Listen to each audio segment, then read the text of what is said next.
warahmatullahi wabarakatuh. Alhamdulillahi rabbil alamin. Wassalatu wassalamu ala asyrafil anbiya'i wal mursalin wa ala alihi wa ashabihi ajma'in. Raditu billahi rabba wa bil islami dina wa bi Muhammadin nabiyya wa rasulah. Rabbi shrah li sadri wa yassir li amri wahlul 'uqdatam min lisani yafqahu qawli. Allahumma ij'al jam'ana hadha jam'an marhuma wa tafarruqana min ba'dihi tafarruqan ma'suma. Kaum muslimin dan muslimat sidang jamaah subuh yang dirahmati Allah, kita sudah memasuki ayat 14 surah Al-Buruj. Jadi sebelum kita lanjutkan ayat ini, di dalam sebuah kitab itu namanya Al-Burhan fi Ulumil Quran yang dikarang oleh Syekh Badruddin Az-Zarkashi. Beliau mengatakan satu ayat Al-Quran itu dengan ayat yang lain itu selalu terkait dan berhubungan. Itu bisa saja yang pertama karena lil bayan. Lil bayan itu artinya apa? Untuk menjelaskan. Ada ayat-ayat Al-Quran yang belum masih mubham, kemudian dijelaskan secara tafsili oleh Allah Subhanahu wa Ta'ala. Satu. Yang kedua, ini salah satunya saja, tidak kita bahas semua. Al-istidrad. Al-istidrad. Ya, jadi bukan istidraj tidak, tapi istidrad. Istidrad ketika Allah berbicara tentang hal negatif, setelah itu pasti yang positif. Ini namanya istidrad. Jadi kita jangan salah nanti ketika Allah berbicara tentang surga, kemudian setelah itu bicara tentang neraka. Sebagian orang mengatakan, apa hubungan ayat ini? Ketika sedang bicara tentang surga, tiba-tiba kok tentang neraka? Ini namanya istidrad. Artinya apa? Melawan kalimat sebelumnya. Kalau di dalam bahasa Indonesia anti namanya, Pak, ya, anti. Makanya ketika Allah cerita tentang surga, setelah itu pasti cerita tentang neraka. Makanya pada ayat sebelumnya Allah menceritakan inna batsya rabbika lasyadid. Ya. Jadi azab Allah itu sangat pedih sekali, tidak main-main. Bahkan di dalam tafsir Ibnu Abbas itu inna batsya, batsya itu artinya apa? Batsya itu innal azab. Azab Allah itu kalau sudah turun kepada suatu tempat, ya nanapu ya tarik eleh, ya. Maka Allah mengatakan innallaha azizun hakim.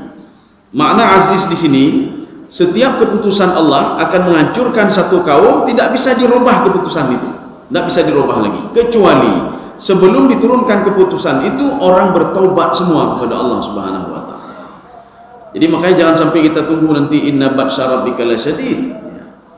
Jadi makanya anti ayat itu apa antinya? Istidradnya apa? Ya ayat yang kita bacakan sekarang ini. A'udzu billahi minasyaitonir rajim. Bismillahirrahmanirrahim. Wa huwal ghafurul wadud. Ya, jadi Allah tadi sudah keras. Jadi katanya Allah itu azabnya itu sangat pedih sekali. Ya, seperti kita kan. Kita menyo kalau tak kena anak mit, nya tak pegang bak mak anak mit, dron bek kena anak tu. Ya, bek dua-dua kena memang anak mit tu. Jadi tidur kena anak mit, tidur tu ya pedepat. Anak ku sabar anak dulu sabar aku. Ya memang mit nandro ji. Ya nembai. Besok kalau ibunya marah, ya haji berdebat, tenang dong, anak pun, ya, ini istidrad namanya. Jadi demikian pula kita jangan baca, makanya jangan baca ayat setengah-setengah. Ketika baca ayat setengah-setengah, rupanya sifat Allah bagah bongeng legau, ya, rupanya tidak. Wa huwal ghafurul wadud. Ini adalah jumlah ibtidaiyah, mubtada khabar nih. Allah ingin memperkenalkan dirinya, kamu kenal sama saya, kata Allah. Sayalah Al-Ghafur. Ghafur itu apa namanya? Pemaaf. Ghafur itu setiap orang yang bertaubat itu akan dimaafkan oleh Allah. Maka di dalam tafsir Al-Wasit yang dikarang oleh Syekh Tantawi, apa kata beliau? Ini Ghafur ini itu menunjukkan kepada seseorang yang apabila dia bertaubat, idza adznaba wa taba, dia itu buat dosa dan kemudian bertobat kepada Allah Subhanahu wa Ta'ala, Allah cinta sekali, sayang sekali kepada orang ini. Maka di dalam riwayat itu disebutkan begini, Bagaimana cintanya Allah kepada orang yang bertaubat. Jamun dia suka buat ini, tapi tak pernah enggak buat lagi dia. Dia sudah bertaubat dan kembali kepada Allah Subhanahu wa taala. Itu diibaratkan, Rasulullah SAW mengibaratkan apa? Ada seorang pemuda, dia pergi perjalanannya jauh sekali. Jadi ada keledai sama dia, kemudian di situ al-mata'. Mata' itu apa? Perbekalan dia, azad. Perbekalan dia selama perjalanan, semua sudah lengkap di situ. Seperti kita mau berangkat ke Medan, mandum ke lengkap.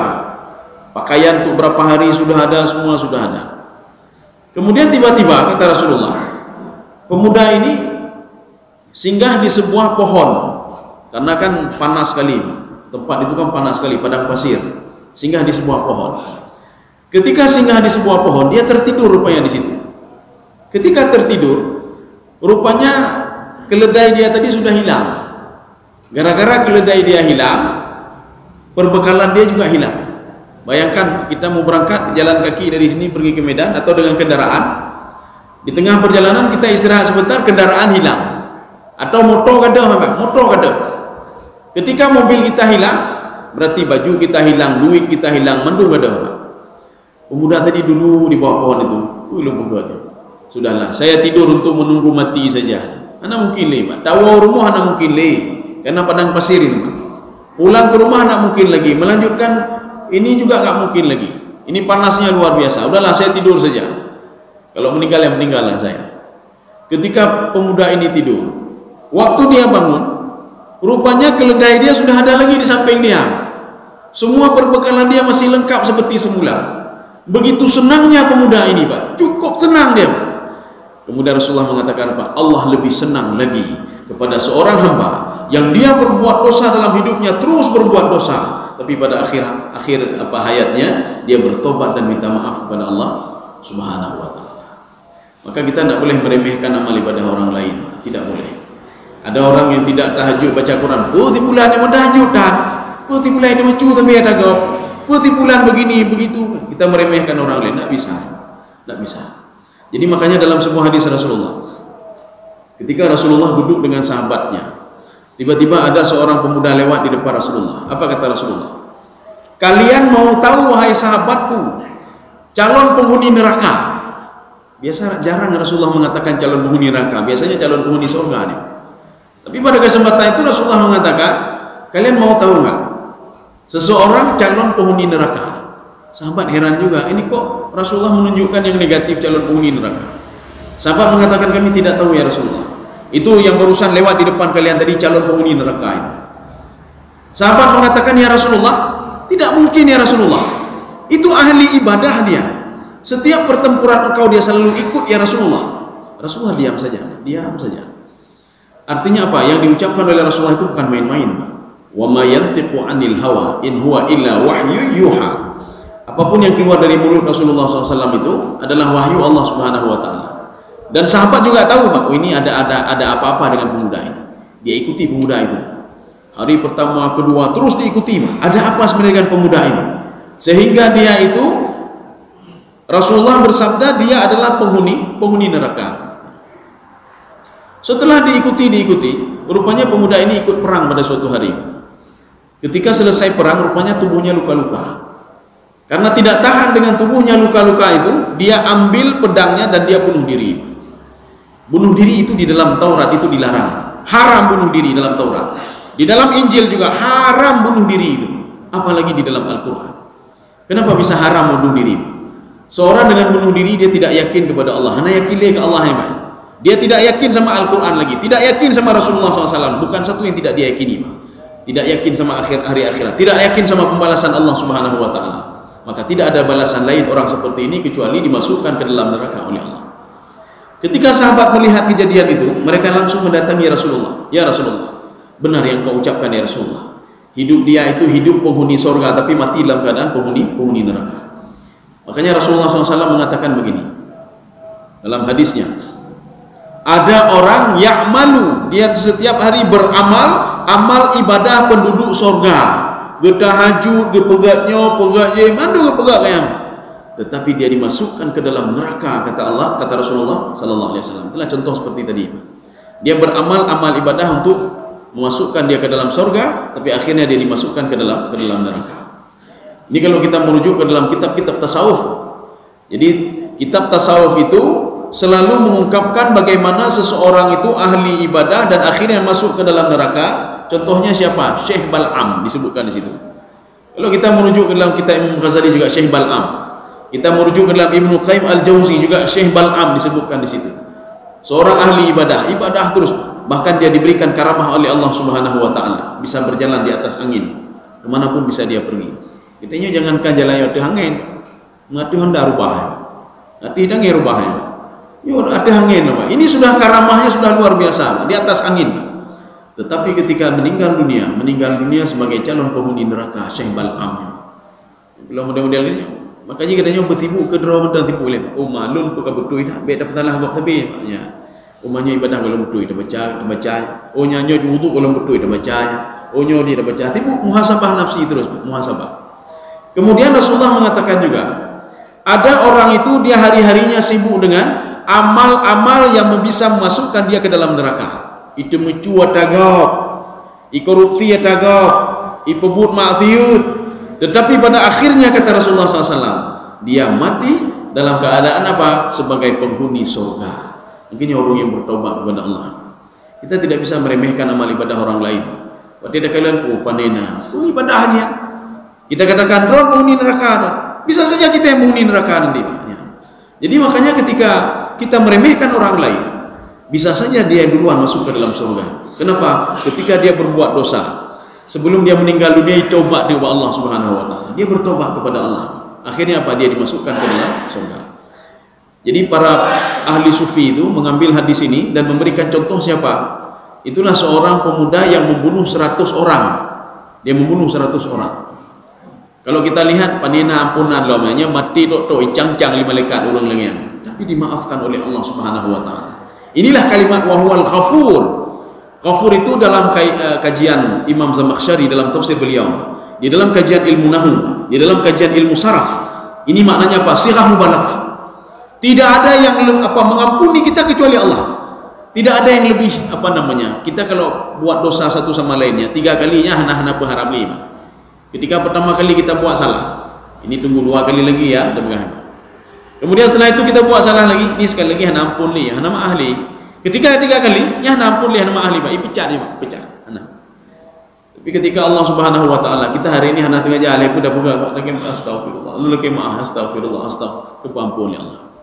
Kemudian ada dosa besar, sebesar apapun dosa kita itu. Ya. Ketika kita minta ampun kepada Allah Subhanahu wa taala, wa huwal ghafurul wadud. Jadi Allah Subhanahu wa taala itu Maha Pengampun. Diampuni semua. Bedanya untuk pengampun dosa oleh Allah, itu pengampun dosa oleh Allah Subhanahu wa taala. Cuma nanti jangan sampai begini kan.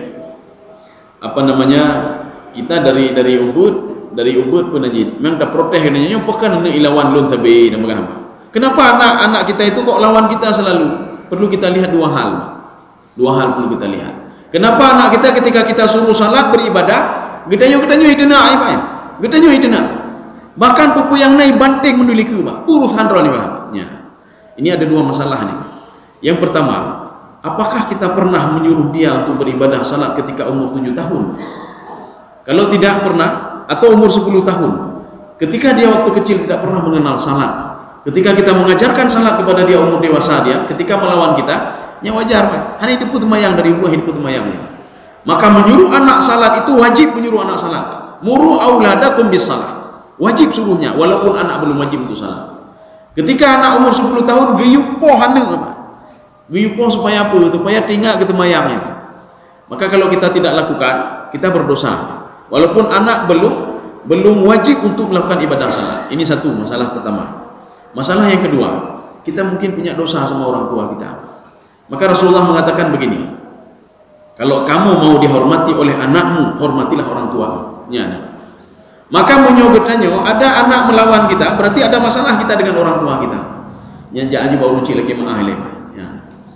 Kaum muslimin sedang jemaah dirahmati Allah. Artinya Allah ingin memberikan pelajaran. Kamu dulu begitu juga sama orang tuamu. Sekarang saya berikan pelajaran, anakmu juga bermasalah dengan kamu. Kaum muslimin sedang jemaah dirahmati Allah. Ini makna ghafur. Sehingga di dalam ayat lain Allah berfirman, "Nabbi ibadi jarang sekali hadis qudsi itu menggunakan kalimat ibadi, kecuali ada beberapa hadis-hadis tertentu, hadis qudsi tertentu.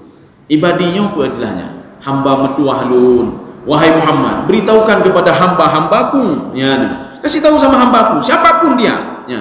Nabi ibadi, anal ghafurur rahim, saya pemaaf, saya maafkan dia sebesar apapun dosanya, rahmatku lebih besar lagi dari dosanya, saya pemaaf. Ini Pak, ini makna wahwal ghafur. Yang kedua, al-wadud, ya. Wadud ini berasal dari kalimat wuddun, atau berasal dari kalimat apa namanya, sama seperti at-taswiq. Taswiknya apa? Galak ada Pak, taswiknya, taswik galak. Sebagaimana orang galak ke harta. Siapa yang tidak senang sama harta? Siapa tidak senang sama jabatan? Siapa tidak senang sama kesehatan? Siapa tidak senang sama ketenangan jiwa? Dia pasti senang Pak. Ini wadud namanya. Wahwal ghafurul wadud.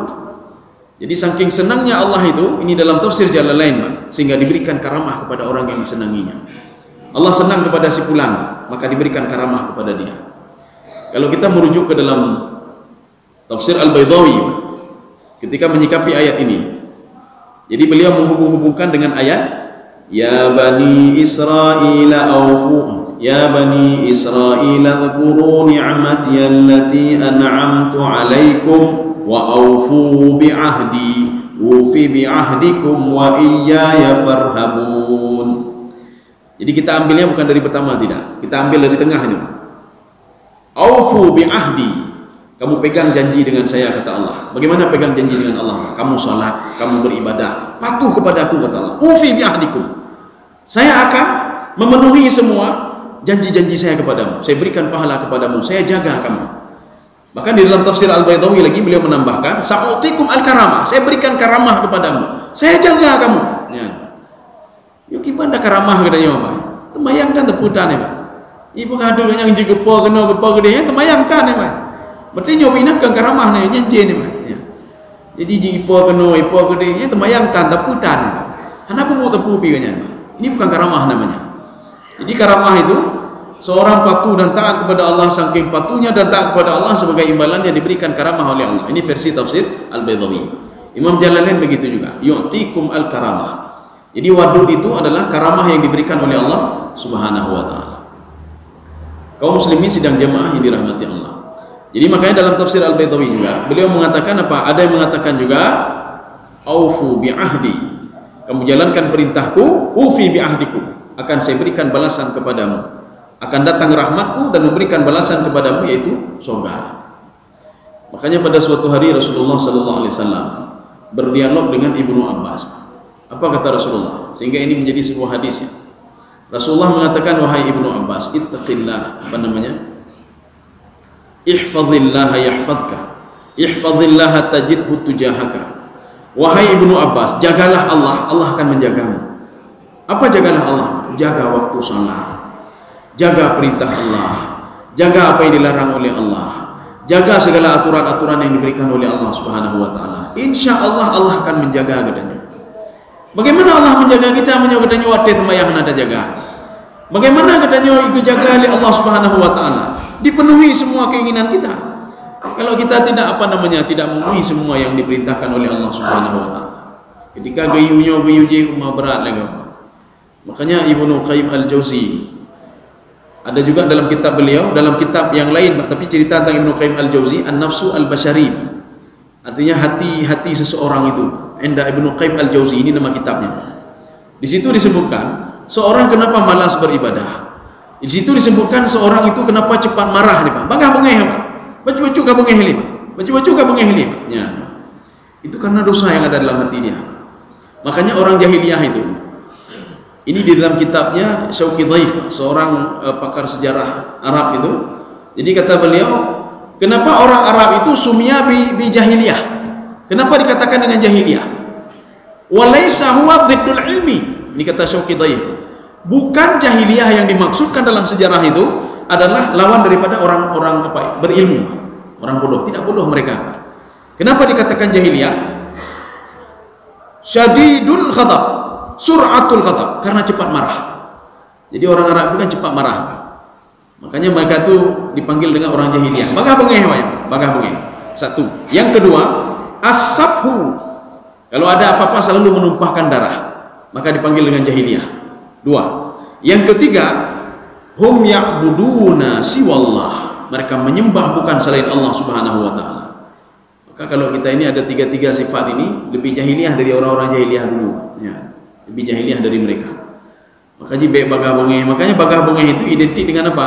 Dengan hati. Kalau dengan hati itu kan butuh pada ketenangan. Berarti kalau hati tidak tenang, berarti ada dosa di situ. Berarti tak pegelih hati. Lagi motor pekem tendak-tendak, oh boleh servis berarti. Tak servis.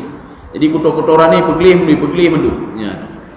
Kaum muslimin sedang jemaah yang dirahmati Allah. Ini makna al-wadud. Sekarang kita lanjut yang ketiga. Apa lanjut ayat selanjutnya? Dzul arsyil majid. Ya, saya mohon yang ada terjemahan coba dibaca sebentar. Siapa saja Pak? Yang mempunyai aksi lagi maha mulia. Iya. Yang mempunyai aras. Maka dalam tafsir Jalalain supaya kita jangan ini, dzul arsy memang dzu itu yang punya. Dzul kiram yang punya kemuliaan. Dzul arsy yang punya, tetapi Imam Jalalain mengatakan dzul arsy artinya apa? Yang menciptakan aras. Yang menciptakan aras itu adalah Allah Subhanahu wa taala. Makanya Imam ada satu tafsir. Beliau ini kajiannya memang kajian bahasa. Ibnu Ashur. Beliau mengatakan aras itu apa sebenarnya? Aras itu kata beliau. Jadi kenapa kita merujuk ke dalam tafsir beliau? Memang beliau ini pakar bahasa dan beliau adalah pakar balaghah, pakar nahwu. Maka kalau kita ingin merujuk ke dalam tafsir secara bahasa, itu merujuklah ke dalam Ibnu Ashur, tafsir Ibnu Ashur atau Imam Zamakhsyari. Apa kata beliau? Yang disebutkan aras, kullu samawat, semua yang diciptakan oleh Allah, langit-langit itu semua aras kata beliau. Itu berasal dari kalimat aras. Aras itu apa? Di atas. Aras itu di atas. Maka beliau mengatakan kullu ma yadullu ala uzmatillah fa huwa aras. Setiap yang menunjukkan kepada kebesaran Allah Subhanahu wa taala, itu aras namanya. Maka baik fikir macam-macam arasnya makin banyak, baik fikir macam-macam. Ilmu kita nadro lembah. Baik gara-garanya kamu mendawa satu sama lainnya. Ya. Yang gara-gara haluput kamu mendawa, bayangkan teputan ni. Bak mendawa nombor isa. Nyopo mendawa. Hana mengonli akhirnya. Jadi kita yakin saja ilmu kita nadro ba ilmu Allah lembah. Ya. Ada sesuatu hal ini seperti di dalam Al-Qur'an disebutkan begini. Ada makhlukku kata Allah, saya bersumpah kata Allah Subhanahu wa taala, demi makhlukku yang kamu ketahui dan tidak kamu ketahui.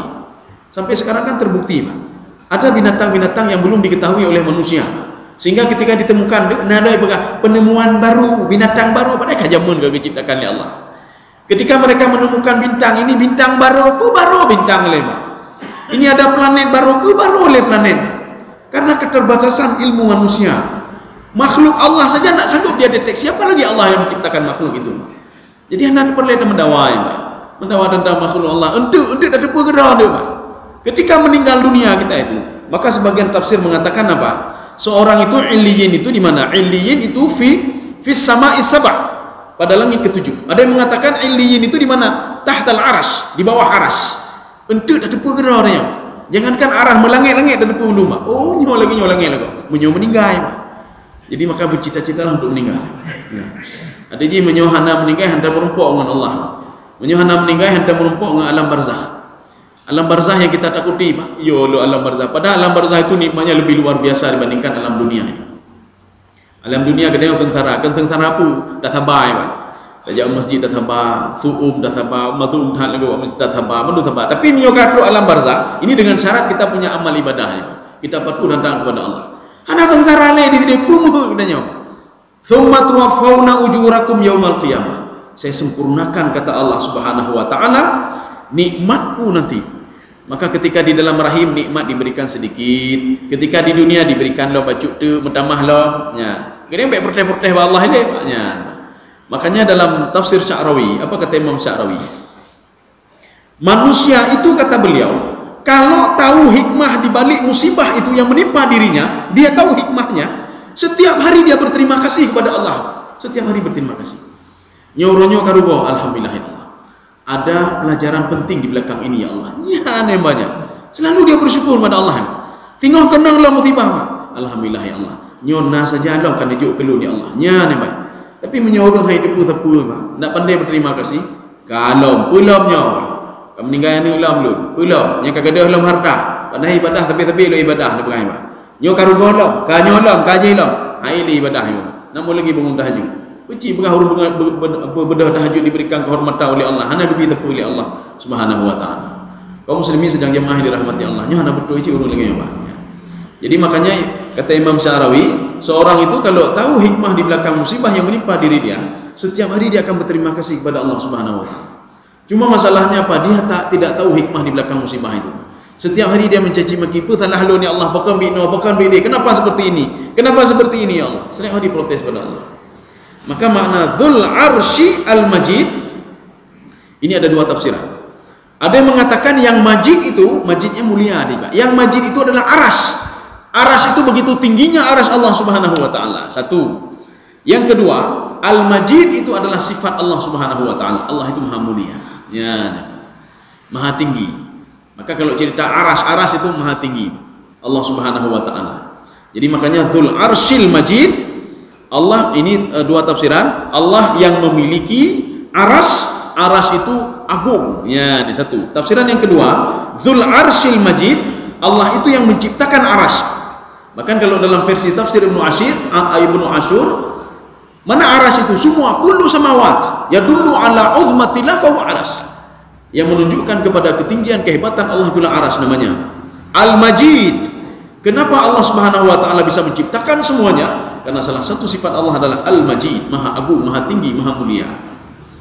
Kaum muslimin sedang jemaah dirahmati Allah. Makanya menyonau urung berdebat masalahnya tak imendang nih Pak. Lun hanatru ilmu kenan demoga. Ya mendang dah jauh Pak. Laisa kamitslihi syai'un. Allah nak sama seperti makhluk. Nya menyota lanjut nya cukup galak orang mendawa aja. Akhir mendawa apa? Iya, karena betul itu. Nya gara-gara masalahnya kahana betul iko. Kahana betul. Kapita hana mengonli nya ne Pak. Kaum muslimin sedang jemaah dirahmati Allah. Kita lanjut lagi. Fa'alul lima yurid. Ya, coba dibaca lagi. Maha kuasa berbuat apa yang dikehendakinya. Ya. Fa'alun itu berasal dari kalimat fa'ala. Fa'ala itu berbuat. Fa'alun ini ada tasydid. Makanya dalam bahasa Arab itu kalau bertambah satu huruf saja, bertambah tasydid saja, itu maknanya sudah berbeda. Mana contohnya? Kadzaba yakdzibu, berbohong. Berbohong cuma waktu ini saja, besok enggak lagi dia. Ya. Tetapi kalau kalimat kadzaba wa tawalla itu ada tasydid. Makna kadzaba wa tawalla ada tasydid lagi. Dia berbohong terus menerus berbohong. Ya. Ini sama seperti kharaja keluar dari masjid. Kharaja keluar terus. Ya. Daraba memukul, sekali pukul. Daraba pukul terus maknanya. Fa'ala itu sifat mubalaghah. Allah itu bisa berbuat apa saja. Ya.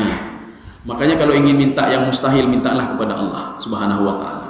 Makanya Nabi Zakaria meminta sesuatu hal yang mustahil. Beliau yakin betul apapun bisa dilakukan oleh Allah Subhanahu wa taala. Makanya Nabi Zakaria ketika berdoa, idnada rabbahu nidaan khafiyya, ketika beliau berdoa kepada Allah Subhanahu wa taala, berdoa dalam keadaan sunyi. Apa maksud sunyi? Ada dua pendapat.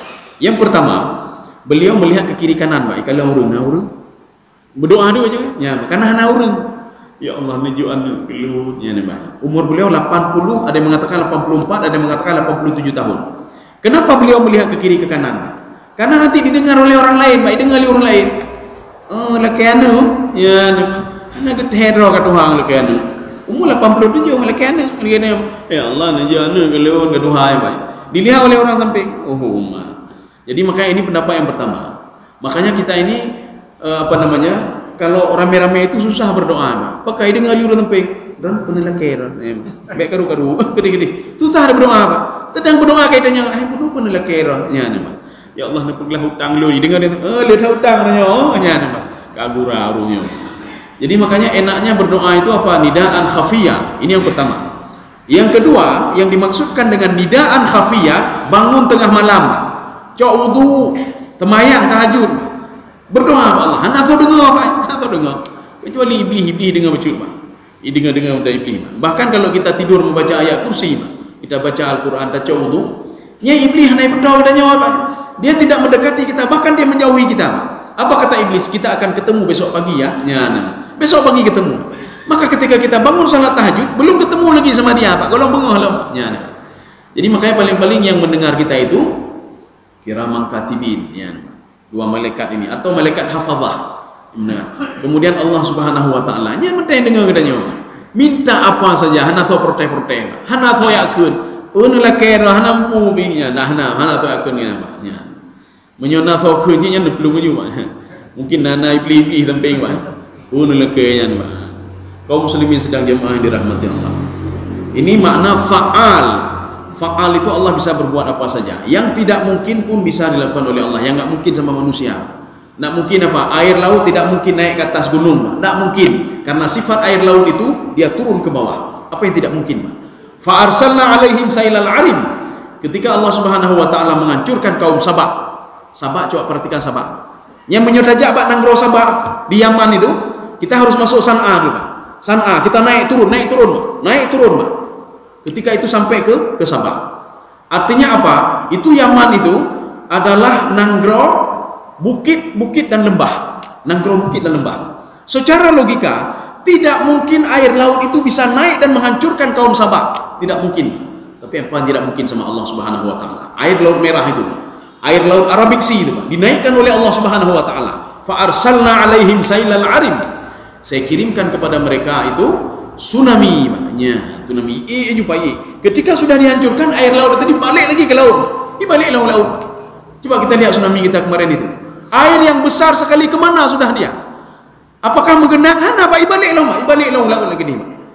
Makanya makhluk Allah Subhanahu wa taala fa'alul lima yurid. Semua patuh dan taat kepada Allah Subhanahu wa taala. Termasuk ciptaannya, Pak, air, laut, langit, semuanya patuh kepada Allah Subhanahu wa taala. Cuma manusia saja yang pembombong rolong hebat leganya hebat. Lu hebat handon ayu dah ayu leganya banyak. Kaum muslimin sedang jemaah dirahmati Allah. Ya, ini maknanya apa namanya? Fa'alul lima yurid. Kalau di dalam tafsir Al-Qurtubi apa kata beliau? La yamtani alaihi syai'un. Tidak ada yang bisa menghalangi keputusan Allah sama sekali. Tidak ada yang bisa menghalangi. Ketika Allah sudah mengatakan kampung ini hancur dalam detik ini, tidak ada yang bisa menghalanginya. Maka kalau kita ingin minta pertolongan, mintalah kepada Allah Subhanahu wa taala. Kita dizalimi oleh orang lain dan melakei Allah. Orang lain tidak bisa menzalimi kita sedikit pun tanpa izin Allah Subhanahu wa taala. Dan melakei Allah. Karena iblis juga takut kepada Allah Subhanahu wa taala. Ini kan pukulan bagi kita. Iblis walaupun dia menentang Allah, dia itu takutnya luar biasa kepada Allah Subhanahu wa taala. Ada dua ucapan iblis itu ketika berada di dunia, ketika perang Badar. Apa kata iblis? Inni akhafullah. Saya takut sekali kepada Allah, kata iblis, Pak. Nyana mendu binana kelompok-kelompok ji iblis, syaitan sama jin, Pak. Inni akhafullah. Ketika dia melihat Allah mengirim malaikat ketika perang Badar, Pak. Maka mereka melihat, yang lain kan tidak bisa lihat. Sehingga mereka semua lari iblis itu. Mereka ditanya oleh orang kafir, "Kenapa kamu lari?" Inni ara ma la tarawun. Saya melihat apa yang tidak bisa kalian lihat. Inni akhafullah. Saya takut sekali kepada Allah. Maka bertanya penanjih, "Ya ke iblis?" Ini kan lucu, Pak. Artinya iblis takut kepada Allah, masa kena ya ke iblis, Pak. Ya. Maka kalau seandainya kita juga was-was kepada iblis, minta pertolongan kepada Allah yang ditakuti oleh iblis, Pak. Ya. Ya waktu katanya ya ke iblis, dah laki dulu mbak iblis lah, Pak. Dah laki dulu mbak jin lah, jin dulu ke ya lun. Yang jin punya ini yang ada dalam kitab Ihya Ulumuddin. Ketika Nabi Yahya ketemu dengan iblis, beliau bertanya, "Kaifa ra'yukum finnas?" Bagaimana pendapatmu tentang manusia yang kamu ini berinteraksi selama ini? Ada 3 manusia, kata iblis. Manusia yang bagaimana? Yang pertama, mithluka, seperti kamu. Dia marah sekali rupanya dengan para nabi. Yang paling dia benci itu Nabi Muhammad SAW dan nabi-nabi yang lain. Seperti kamu saya benci sekali. Kamu walaupun maksum ini, kata iblis, Pak, tapi saya tetap menggodamu. Coba lihat itu Nabi Adam alaihissalam kan sempat sengsara juga dia. Ya, iblis benci cukup bengih ke manusia. Ini yang pertama. Kamu walaupun maksum, wahai Yahya, tetap terus saya goda kamu dengan cara apapun juga. Satu. Yang kedua, ada manusia bisa saya oper-oper katanya. Mithlul qurah, seperti bola. Lu opor le gede, cok gede, opor le kena, opor le gede, Paknya. Ini manusia seperti ini, kata iblis, orang yang patuh dan taat kepadaku, apapun perintahku, kata dia. Artinya apa? Dia tidak mendengar lagi perintah Allah. Hai dengar perintah Allah, you semayang, hai dengar apa? Nyo kiban cara menumpuk harta yang lu harus pegak bina nyai dengar apa?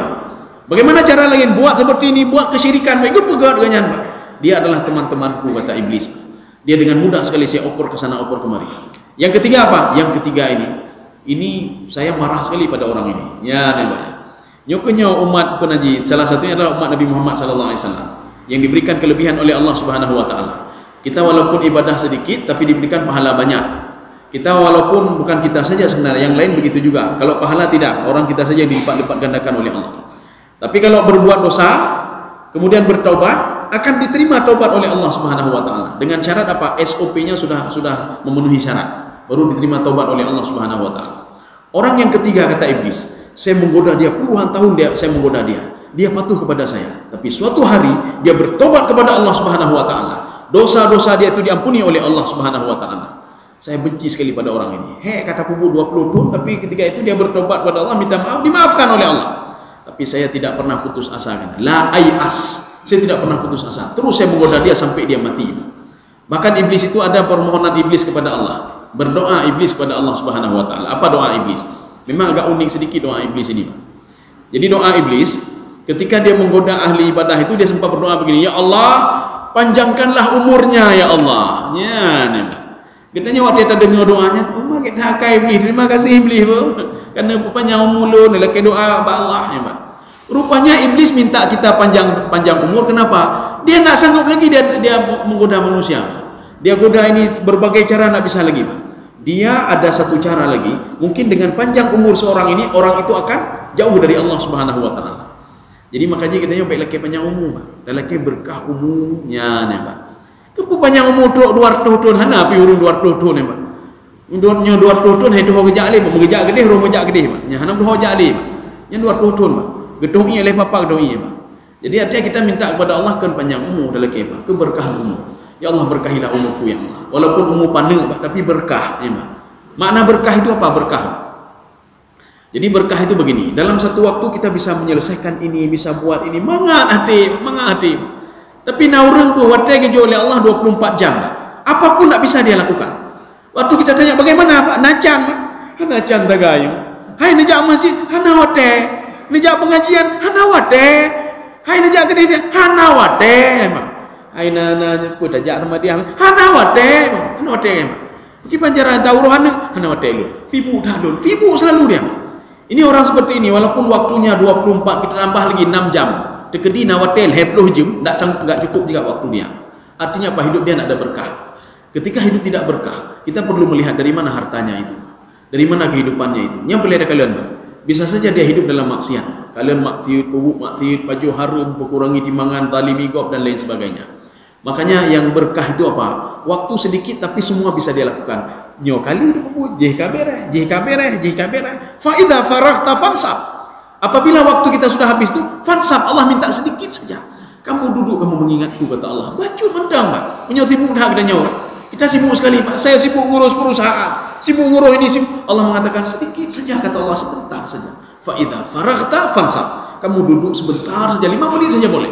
Timine aja, Cik. Kamu duduk berzikir padaku. Astagfirullah. Itu saja saya mengharap. Atau sebentar saja, kata Allah, kamu ambil Al-Quran, baca Al-Quran. Atau sebentar saja kamu ambil wudu, kamu salat sunat 2 rakaat padaku. Atau sebentar saja, kata Allah, apakah tidak ada waktu kamu untuk salat duhur? Tidak ada waktu untuk salat asar? Hana wate untuk sembahyang maghrib, isya dan subuh. Hana wate yang banyak. Ya, kenapa waktu lain kita bisa luangkan untuk dunia? Untuk akhirat kita luangkan, Pak. Padahal untuk gedanya kedua, Pak. Padahal dunia yang kita kejar itu untuk orang lain semuanya. Kenapa kita ada waktu untuk itu? Nyi telepon ligo, Pak. Nyo pergi ban nyo na proyek nyo, na wate do. Nah tapi nyo proyek na tapi, Pak. Hai tapi hana pupu je hana lum permuli. Hana pupu. Hai nyo proyek na wate tapi na wate. Saya nam proyek dan mengambil keuntungan bagi dia tapi na wate. Hai kiban nyo na tender na wate. Nah guna habisnya kana lagi wate. Hai nyo na pengajian di na wate. Oh pengajian be na wate lu.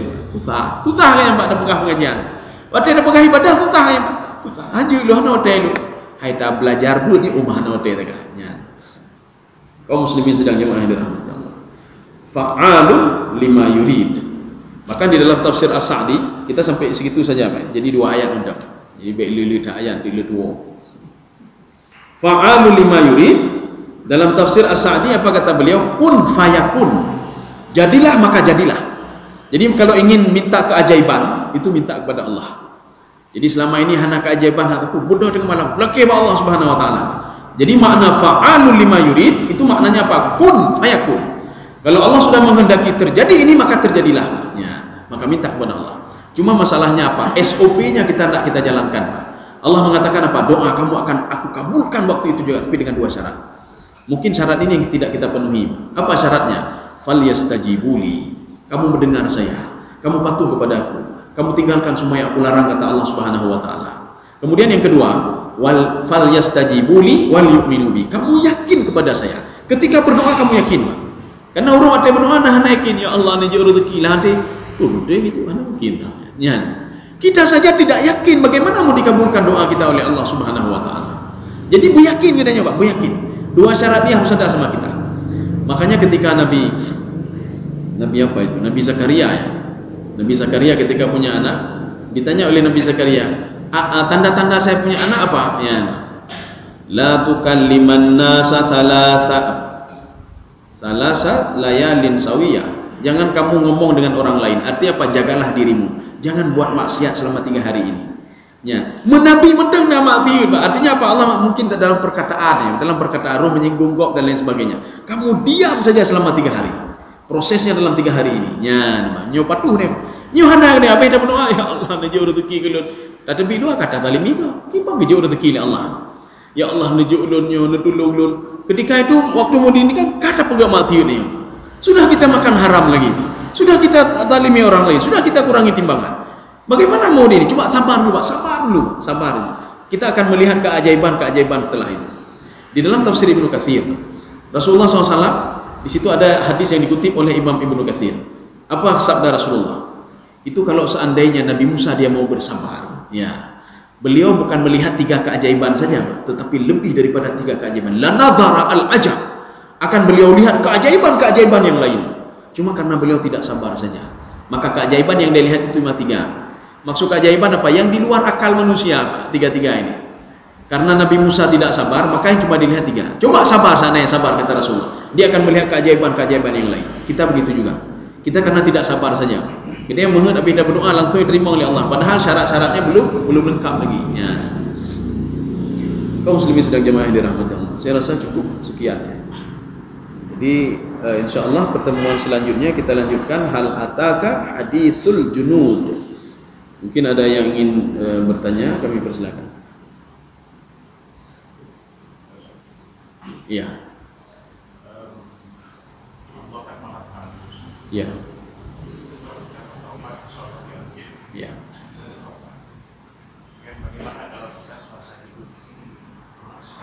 Iya. Iya. Iya. Iya.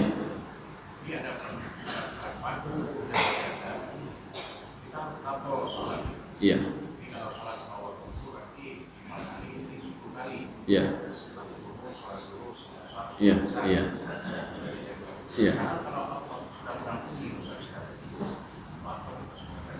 Iya.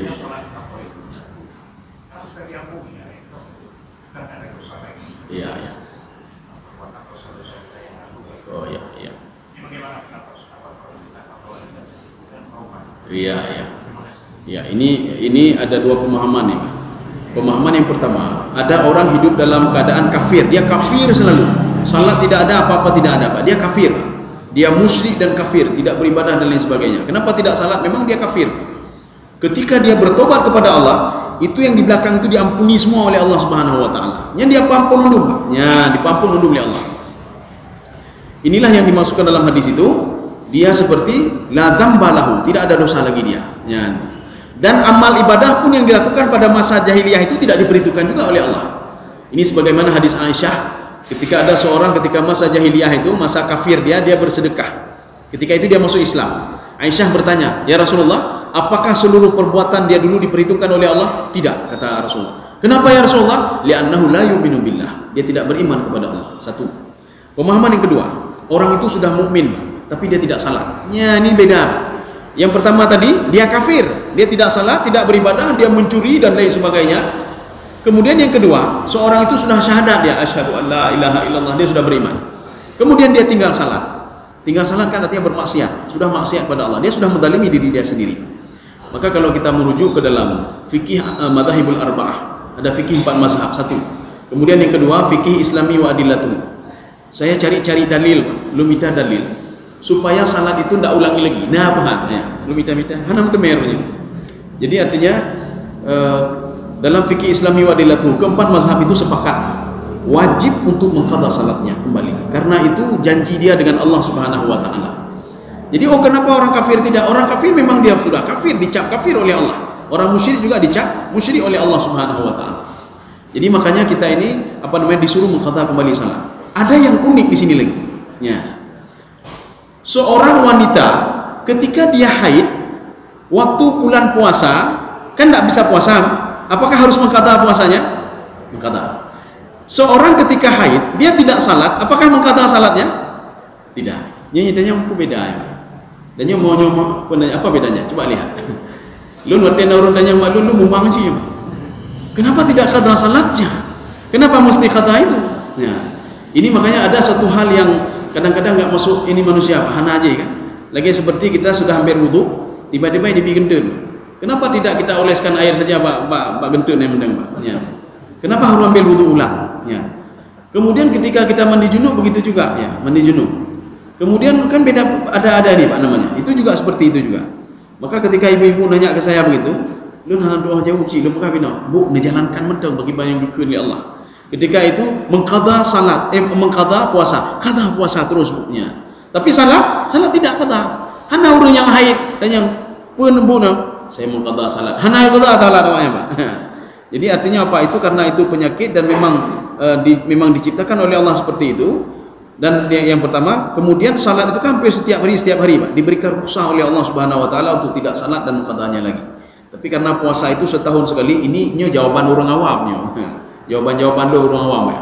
Karena puasa itu setahun sekali dan kita tinggalkan puasa ini bagi perempuan, beda pertama bagi awaknya nih Pak. Lu hanaci ya. Lu hanaci. Maka kita harus mengqadha juga salat. Ya. Jadi bagaimana cara mengqadha salat itu? Jadi arti mengqadha salat begini, ketika kita salat maghrib kan, ya temayang lu ya Allah nyo ajih dosa lu nawai nya lunjih Allah. Nya contoh lain begini Pak. Ya kita enggak usah ngomong dengan Allah, kita ngomong dengan masyarakat. Kita punya utang dengan si A. Apakah ketika kita bertobat, lu enggak bertobat ya Allah, lu terima tobat, alhamdulillah bebas utang lu? Tidak. Tidak. Itu enggak utang Pak. Mana utang kamu? Saya sudah bertobat kepada Allah. Ya. Itu enggak utang lu? Ya, Pak. Oh tidak, harus bayar Pak. Makanya kita sudah ini kita bayar belum bayar baju-baju. Yang kenyan bukti kita tobat. Tobat itu kembali lagi. Lu tobat lu lagi kembali lagi. Utang saja kepada manusia kita kembalikan. Apalagi kita utang kepada Allah Subhanahu wa taala. Ya. Jadi artinya memang nanti kita memang kembali kepada Al-Quran dan Sunnah. Ya, jadi artinya untuk apa Imam Syafi'i, untuk apa Imam ini? Betul. Artinya begini, ilmu kita kan terbatas. Jadi ilmu terbatas, ilmunya terbatas, kitanya uru-uru awamnya kan terbatas. Kita tidak bisa memahami Al-Quran begitu saja. Dan kita membutuhkan kepada orang yang lebih daripada kita. Siapa itu? Naururu malim lain. Kita lihat bagaimana pendapat beliau, bagaimana pendapat beliau. Ya, jadi jangan kita bilang begini, oh nyaurul malim, mana perlu gerarul malim, gepur malim. Ya, kita perlu untuk jalan saja. Kita untuk jalan saja kita inikan beliau. Karena beliau apa? Ya seperti ahli tafsir tadi. Sebagai orang mengatakan, untuk apa ahli tafsir itu? Kita kan bisa mempelajari Al-Quran sendiri. Jadi bukan begitu sebenarnya. Seorang pakar tafsir itu, beliau bukan demikian saja jadi seorang penafsir, tidak. Beliau tahu ilmu nahunya, tahu ilmu saraf, tahu ilmu fikihnya, usul fikihnya, itu pun bandu. Jadi kita nyoba, mau ilmunya hanya bandu aja. Jadi kita apa? Kita lihat dari beliau bagaimana pendapat beliau. Oh lihat lagi dia ulang, oh begini. Oh lihat pendapat orang, oh begini. Jadi artinya kalau salat itu kenapa? Walaupun kita sudah bertobat kepada Allah. Jadi indikasi tobatnya apa? Kita qadha salat tadi. Indikasi kita bertobat kepada Allah, hutang sama orang lain apa? Tatalimi, kau kembalikan semuanya. Kembalikan. Hana cara lain. Kita mengurangi timbangan orang lain. Hana cara lain.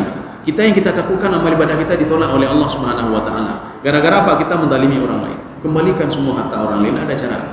Maka Imam Al-Ghazali itu di dalam kitab beliau, ketika seorang punya masalah, punya utang dengan orang lain, ketika orang itu meninggal dunia, bukan berarti lepas harta ininya, tidak.